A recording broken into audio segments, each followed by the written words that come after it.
Welcome to Helpful Solutions. In this video, we will discuss how to fix laptop vibrating sound. Let's dive in. The first step is to clean the fan and vents.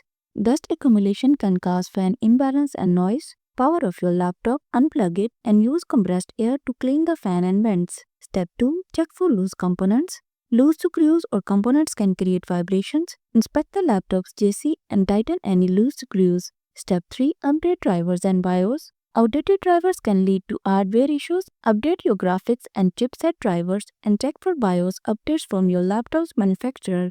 Step 4. Use a cooling pad.